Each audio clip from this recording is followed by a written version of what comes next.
Hello, welcome to White Birch Tarot and Astrology.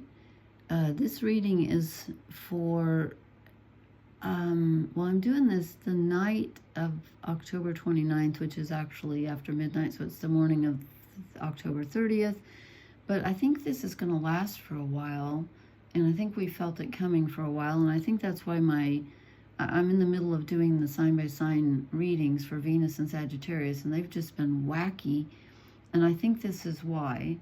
And I watched an astrologer on YouTube named Molly McCord, and she had this thing. It was a hexagram, a six-pointed star. So I went to print it out, and I put in the same time that she had, and I did not get a six-pointed star. That figures. I don't know. I got this. And I tried to Google it to find out what it's called, because I've never actually seen a configuration exactly like this. And I couldn't exactly find one.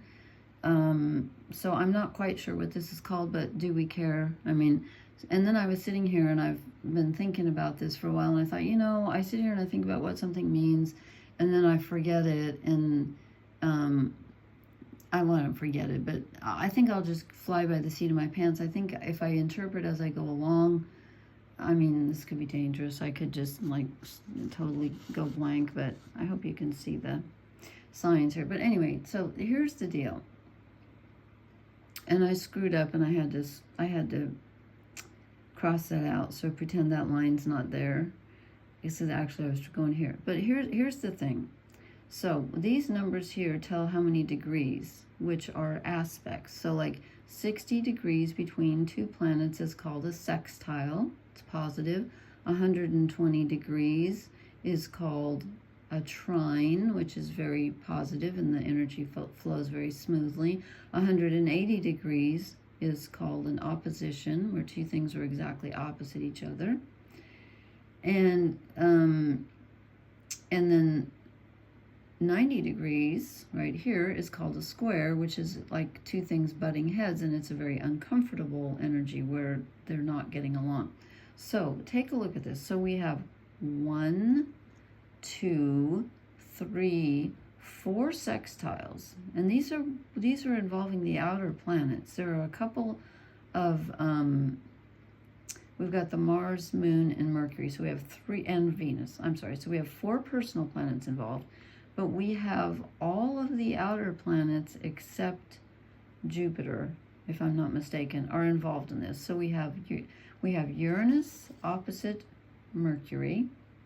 We have Pluto opposite Mars. We have Uranus sextile Mars. Mars is sextile the Moon. The Moon trines Pluto. Pluto sextiles Neptune. Neptune sextiles Uranus, which makes this thing here. And then we have a grand trine between Pluto, Uranus, and the Moon, which is 120 degrees each way. Oh, I didn't write 120 here and here. Sorry, I missed it. Well, that should say 120, and that should say 120. So we have 4 aspects that are we have 4 trine aspects. We have 120, 120, 120, 120. So 4 sextiles, 4 trines, 2 oppositions, and a square. That sounds like the beginning of a joke. 3 trines and a square walk into a bar. Really, this is astounding. So anyway, so I was thinking, okay, what does this all mean? I started with the grand trine between Pluto in Capricorn, Uranus in Taurus, it's maybe blocked, I'm not sure if you can see that, and the Moon, which moves very quickly. So I think I printed this out for noon, midnight tonight, so it's a couple hours old, because I'm doing this at 2 a.m. here. I always get noon and midnight mixed up. No, not like, I mean, I know which one when the sun's out, but like, which one's 0 degree? Never mind, I'm time challenged. Okay, so here. So we have Pluto at the tail end of Capricorn, which is the patriarchy, which is structure, which is the father, which is institutions, and, because it's in Capricorn. And Pluto rules transformation. So Pluto has gone through Capricorn, making everything shaky, making the foundations of all of our institutions and everything, and governments and everything really shaky. And then on November 19th or 18th or 19th, depending on where you live, it moves into Aquarius and it stays there till 2043 or something. So we're on the verge. We're like, that oracle card that's between worlds, that's Pluto at 29 degrees. We are literally between the old and the new. And it's interesting that our presidential election here in the U.S., which is between a woman of color and a fascist, is coming up in a week from today. I'm like, the energy over here is just like electric. So here's Pluto, death, rebirth, transformation. The end of the patriarchy, I think, I hope, I pray, is on its way out. And it's not going to topple overnight, but the foundations have been toppled. The crud has risen to the top. So the worst of the worst presidential candidate we have ever had in the history of the world, who is literally a fascist, and who has been convicted of 39 felonies, is being allowed to run for president again. And I'm like, what? Okay, so that's Pluto at the tail end of Capricorn. At least we know what we're fighting against. So then we have, this is making 120 degrees, a trine aspect, which the energy flows very smoothly, to Uranus, which rules progressive thinking. It rules the future. Well, really Jupiter rules the future, but Uranus is very progressive. It is about the future. People who have a lot of Uranus and Aquarius energy in their charts are always ahead of their time. Always. Very avant-garde planet. It's in Taurus, which is the earthiest of the earth signs. So this is changing things suddenly. It's usually sudden change too, in a very literal manner. It's like literally, hurricanes on the earth, and we've had so many wildfires here and just crazy weather. And I'm hoping that this will be our first woman president elected in this country. I cannot believe, and this is like, let me think, this is just a few years over the 100th anniversary of women getting the right to vote. We did not get the right to vote until 1920. And African-American men in this country, because black people could not vote for a long time, they were slaves. When they were given their freedom, black men were allowed to vote before white women. And I'm not saying that as a racist, I'm just saying, women are at the bottom. Well, children are under women, and then animals, and then the earth. It's like earth, animals, children, women, men of color, and then white men are at the top. So here I'm going all political on your, sorry. But really, that's, change is coming. Change is in the wind. That's the other oracle card. A change in the wind? Yeah. So we have that, and it's trining the moon in Virgo. I'm like, okay, what does that mean? This means, to me, okay, the moon is our emotions. So Capricorn is the patriarchy, it's the father. The moon rules Cancer, which is the mother. This is our emotional needs. And believe me, people's emotional needs right now are feeling very shaky because of what's going on here. I mean, it's really tense over here. And I think the whole world is tense because of what's going on. But when I see the moon in Virgo is about service. Virgo's about service. It's the Grail question, even though the Grail question really applies really more to Leo, but kind of to Virgo too. Is whom does it serve? Because Leo's about service. So this is about, who are these changes going to serve? Are we going to go back to the old? And that's, I don't know if you watch any politics in America, but Kamala Harris, her campaign slogan or whatever it is, we're not going back. Well, we'll see. I don't think we are either, but so anyway, we have this grand trine where the energy is flowing very, very smoothly between our personal emotions and the emotional of the collective possibly, but our personal emotions, our personal subconscious, and the planet of sudden disruption and change. So if you have had any kind of personal revelations of an emotional nature where you're able to dig something out of your subconscious and then you go, aha, because Uranus is the aha moment, it's the epiphany planet, I would not be surprised at all. And these are in earth signs, so it's something that's very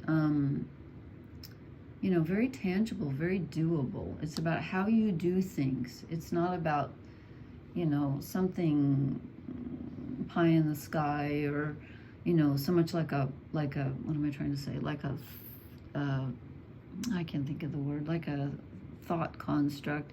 It's like, this is my body, this is how I do things, this affects my day-to-day life, my routine. Okay, so there's that. And then we have this trine energy between Neptune at the tail end of Pisces. Oh, and I forgot to put the R's. So Pluto's retrograde, Uranus is retrograde. I'm sorry, Uranus is retrograde, Neptune's retrograde, and Jupiter's retrograde. And Chiron is retrograde. And I don't know, I didn't put Chiron in here. Did I? Nope, I forgot. Oh well, that's okay.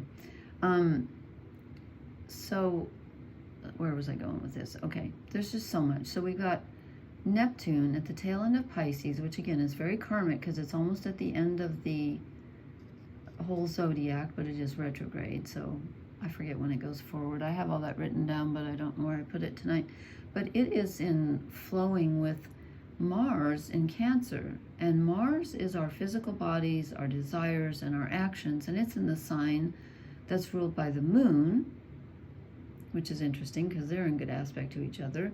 So the emotions and the body are very, very connected at this time, and I wouldn't be surprised if you're feeling your emotions in your body. Like you may be having physical symptoms and thinking, oh, my stomach hurts, or oh, this doesn't feel good. And then it turns out you're not sick, your body's experiencing something emotional that could even be coming up from the subconscious. They're all just intertwined tonight and tomorrow, and probably for the next week or two, to be honest with you. This is so powerful. So the emotions and the body are connected, and then they're connected over here to Neptune, which is our dreams and our imagination, and what's real and what's not real, what's an illusion. So we have to at this time ask ourselves, what do I really want? And are my dreams doable? Do they make sense? And do they serve? Who do they serve? And are they good for my body? Your desires, your desires are flowing with your imagination, so you can almost feel in your body what you desire. But be careful, because Neptune can rule illusions too. But it's in good aspect to Uranus, which again is, Uranus is the collective consciousness. And this is the collective unconscious. So the collective unconscious is in good aspect with the collective consciousness right now. So you may not be able to even tell the difference between, which is which right now. It's like everything's coming to the surface, and people are thinking what they're feeling in many different ways.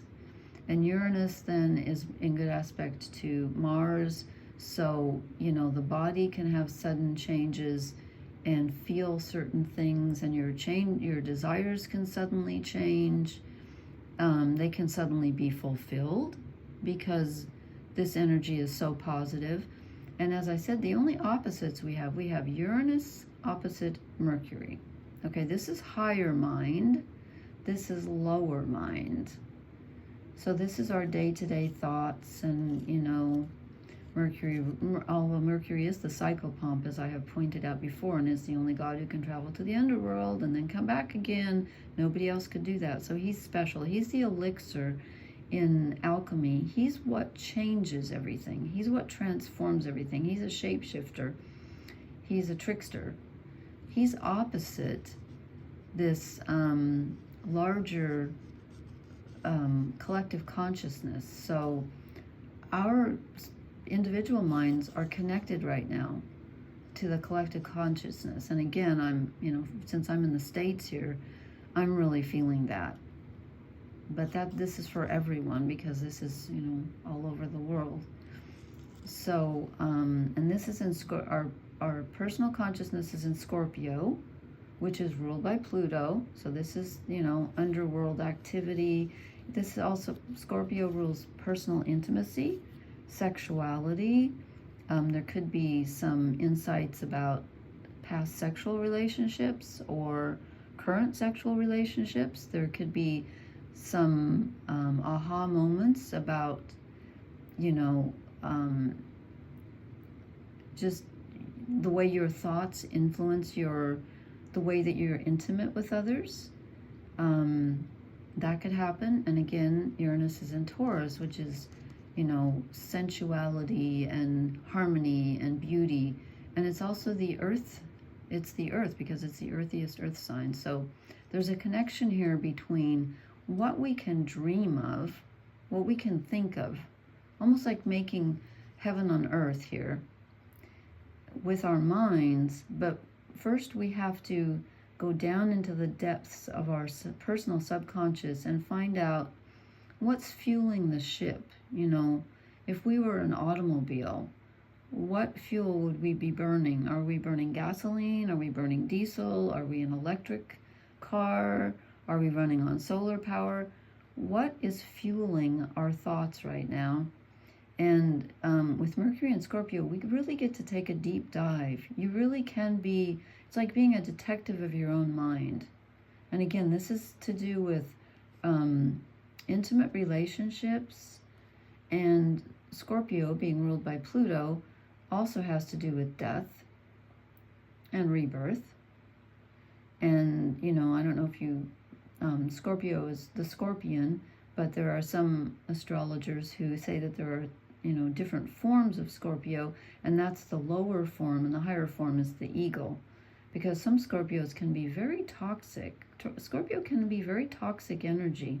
It's fixed water, and they can be vindictive. And again, I'm not bashing Scorpio. All signs have a dark side, and they all have a positive side. So Scorpio can be, can hold on to grudges and be very secretive and manipulative and vindictive. And they can also be extremely generous, become very comfortable with intimacy, and be very transformative human beings. So there's that. And then the other opposition we have is between Mars, our physical bodies and desires, as I've said, and our actions, opposing the personal subconscious here. So you could be feeling subconscious energy in your physical body, which is then again tied to your emotions and your mind in a way, because these are all connected in this weird envelope. It looks like to me it looks like a letter from the universe. It looks like an envelope with a triangle in the middle. It's like the universe is delivering us this grand triangle going, here, see what you can do with this. But anyway, so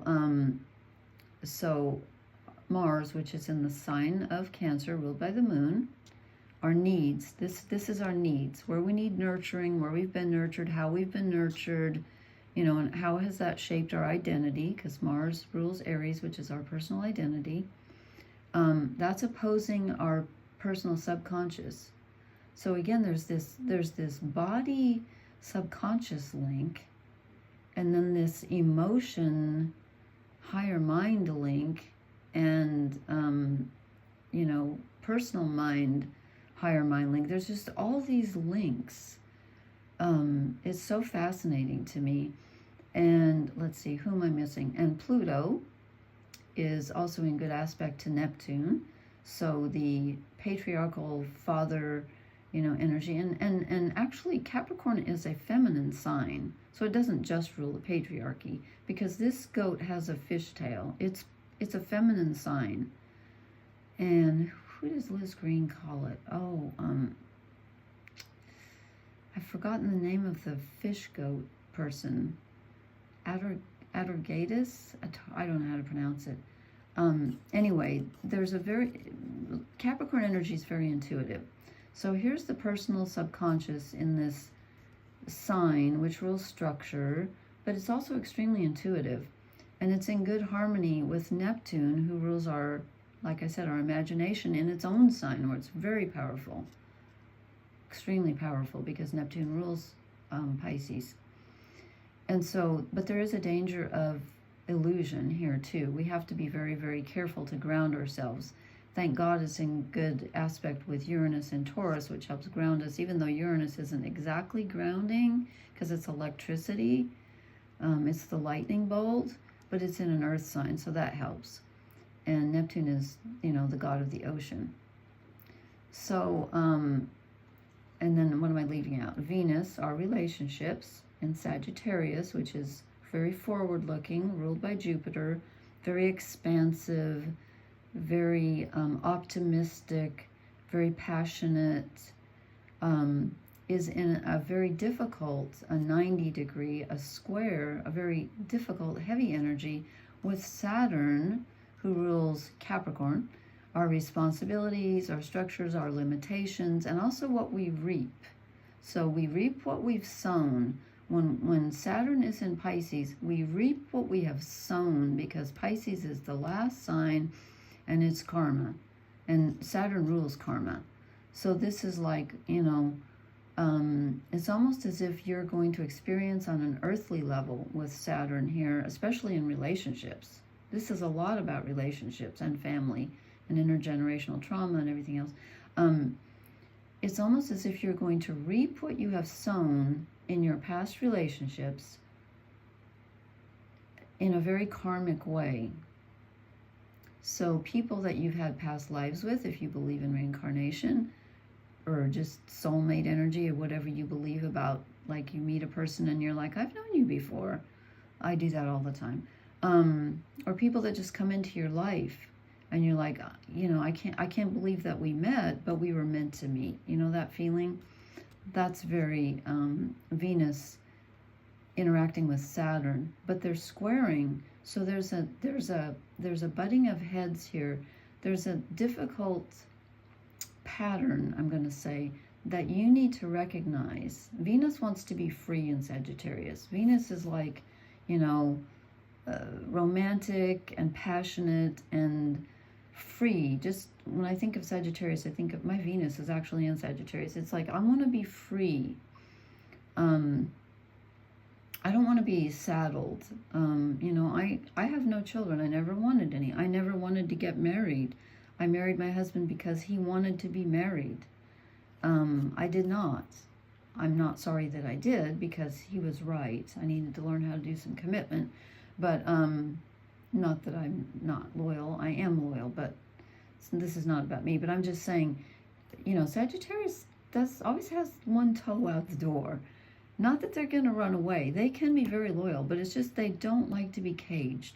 So Venus and Sagittarius, isn't going to say, I want the wife or the husband and 2 kids and the 2 cars and the fence or whatever. It's like, no, I want to travel. I want to go to different countries. And then here's Saturn in Pisces saying, you're going to reap what you've sown. You're going to sit here and swim in the waters of all of your previous relationships. And you're going to take responsibility for how you've acted, both well and badly. You're going to take responsibility for that, and you're going to say, how has what I've done in the past, how is it influencing me now, and how is it going to influence my future relationships? It's very heavy. This is a very heavy aspect, but very important in this whole thing. And it's kind of, if you'll notice, it's kind of the outlier, because the rest of these are all connected. And this one is not so much. So I feel like there's a, like, this is almost like, what am I trying to say? We have a saying here, the fly in the ointment, but it's more than that. It's like if you have, 12 marbles and they're all black and there's one red one. Which one are you going to look at? The red one's going to stand out. This means something very important, because it's not part of this other union here of all of these interactions, even though some of these are oppositions, which again can be a little tense because they're facing off, like the unconscious is saying, hey, you need to pay attention to this, and your subconscious and Mars and Cancer is saying, no, I just want to get my needs met. I want to lie back and have some hot chocolate and have somebody come and rub my feet, and I want to cry on someone's shoulder, and I want to connect with nature and listen to pretty music. And Pluto's saying, yeah, but you got to look at this. Look, there's something in your subconscious you're not seeing. And then this one, where your mind is saying, I don't want to think about that. And Uranus is saying, you have to think about this. Sudden change is coming, so get ready for it. It might feel uncomfortable, it might feel scary, but progress always feels scary. Anyway, so this is very personal and very impersonal, not impersonal, but transpersonal at the same time. It goes across all boundaries. It's about your personal life, and at some point meeting up with the collective and you saying, okay, how have I served the collective, and how does it serve me? How's it treated me in the past? Well, if you're a person of color, depending on where you live, or you're, of a religion or a race that has been constantly persecuted, or if you're a woman, because we are, if you remember that, I can't say the word on YouTube, but John Lennon has that song, and he got the phrase from Yoko Ono, his wife, where she said, woman is the end of the world. Yeah, that's pretty much true. And in this country anyway, they're trying to take us back to that. So we're having a real struggle over here. And I know other countries are at war, and I'm very lucky to live where I do, so I'm not saying that, oh, we have it so terrible. No, some people have bombs falling on their heads. Oh my God, it just makes me cry. It's time for that to end. I hope that I hope people read this letter from the universe, and I hope that they open their hearts to others, because we need to stop the division, because everything is connected, and not just here, but like literally. I was just talking to my friend at Dog Star Tarot, and about, how quantum mechanics, which is sometimes called quantum physics, it's a branch of physics, it has basically proven, even though, some scientists still refuse to get on board, but that's their problem, that everything is connected, literally. It's not just mystical. It's on a very physical level, that we literally are all one. I feel like I'm going off on a soapbox here, and I didn't mean to. Okay, so that's fascinating. And again, I printed this out to show you this amazing hexagram that Molly McCord had. I don't know where she got it, because I got this instead. And I Googled this, and I cannot find what this is called. So I'm calling it a letter from the universe with a gift inside, a grand trine inside. So there you go. Okay. Now, I have pulled just 3 cards because I knew this was going to be long. I'm just doing 3 cards. I used the Wildwood Tarot, which I rarely use. All 3 of the cards are major arcana. I was going to do the Cross of Truth, and then they just came out, and I thought, no. But I drew this one first. I don't have a book for this. But this is normally, in the regular tarot, number 4 is the Emperor. This looks more like the Magician, because he's got a cauldron. So this deck is very challenging. And there's that guy that's, I forget what they call him. He's carved into the hills, in one of the hillsides in the UK. I don't know what he's called, but he's got a giant phallus. So I won't tell you what I call him. But anyway, so he's got this horn, you know, and he's the green man. And there's a fairy card that's the green man. He's the consort of the goddess. He's the physical consort of the goddess. And so, you know, in some mythologies, the goddess is actually spirit, and the male represents the earth, rather than the other way around. We usually think of the earth as feminine. In some mythologies, it's the other way around, because the woman is the womb is the receptacle, it's the zero, and then the man's, you know, sperm is the particle. The woman is the wave, the man is the particle. I'm getting really strange here, I'm sorry, but this is strange energy. So we get the green man. So this is about manifestation. This is about, you know, what are we creating on earth? What are we literally creating? What kind of world do we want to live in?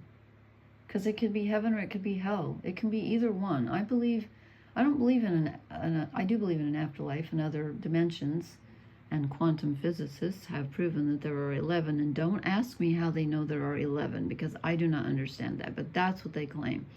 Okay, so I do believe in an afterlife, but I don't literally believe, like, if you do something bad, you're going to hell, or if you do something good, you're going to heaven. I don't believe in that, but I do believe we can make earth heaven or hell.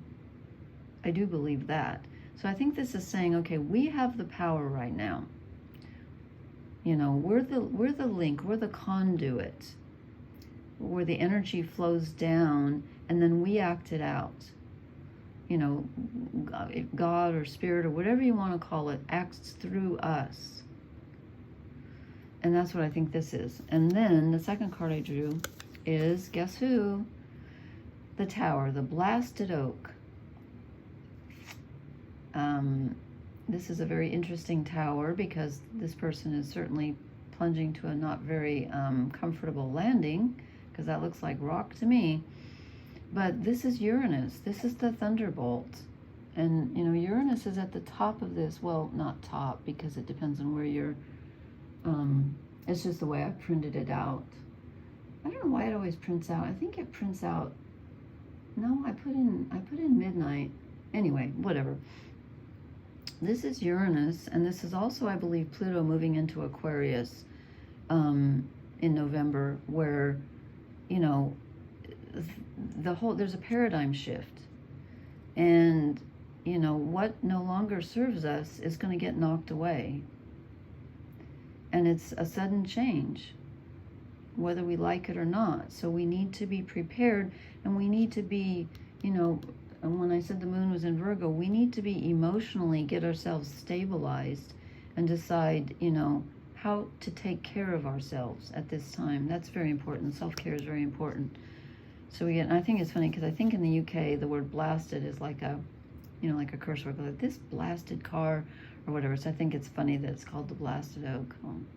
But then I have a strange sense of humor. So anyway, so we have the Tower, we have the Emperor energy, and then last but not least, here's our blessing. This is the trine inside that weird letter thing that we're getting from the universe. We get the pole star. This is our guidance. This is what we're being guided by. There's something that is at the center of everything that if we listen to and follow, I would say it's in your heart or your soul. Maybe your soul's a better word. I'm not sure what the difference is. I mean, when they say follow your heart, sometimes your heart can lead you astray. I don't know. I'm going to say your soul. You know, it's this, like, I love how the stars are just whizzing around this. You know, here we have the our pole star is the oh God, now what's it called? Ursa Major. Isn't it? It's in the Big Dipper. Come on, Lori. What's the star? The North Star, duh. we have the North Star, and that's, people use that for directions and stuff. This is our soul direction. This is where we look to when we're lost in the wilderness, which you may feel like you are at this time, but you're not, because something's got you. There is a guiding light, and all you have to do is look up. And like I was saying to my friend earlier, I sometimes interact with this church, and it's not a fundamentalist church because I'm not religious, but I am very spiritual. And one of their, not a founder exactly, but one of their main writers, and that has written a lot of their books, talks about how when you walk into a dark room, if you want to get rid of the darkness, all you have to do is turn on the light, and the darkness disappears. And the light and the dark don't have to fight each other. The darkness is just gone. So by that token, if that's true, and it is true, because when you turn on the light, where does the darkness go? Who knows? It's not there. So that means it's not a real thing to begin with. It's the lack of a thing. It's the lack of light. So fear is the lack of faith. Hate is the lack of love. They're not real things. They're illusions.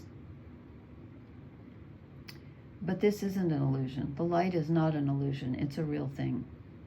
And I'm not putting down darkness, because we need the dark, or we couldn't see the stars. If we didn't have the night skies, we couldn't see the stars. So I'm not, we need the dark and the light. We need the yin and the yang. It's necessary for the balance of life, or you don't have any life. So I'm not saying one is better than the other, but I'm saying, everything is light, even the darkness. That probably doesn't make any sense. And I didn't plan any of this. I just felt like, it just feels like a really important moment to me. And that's what's coming to me. So take it or leave it if it makes sense. If it resonates, let me know. And I just had to do this tonight. I know that I owe Sagittarius, Capricorn, Aquarius, and Pisces a reading. I may or may not do one tonight. It's 2:30 here. I'll see how I feel. I might do one more reading, because I'm slow getting those out, and I apologize, but I've been really busy. So this is a really important time, and I just wanted to show you the astrology. So please leave me a comment. Let me know how it's going wherever you are, and let me know if this resonated. And please hit the like, share, and I hate that word, subscribe button. And I will talk to you later. Blessings, everyone. Good night.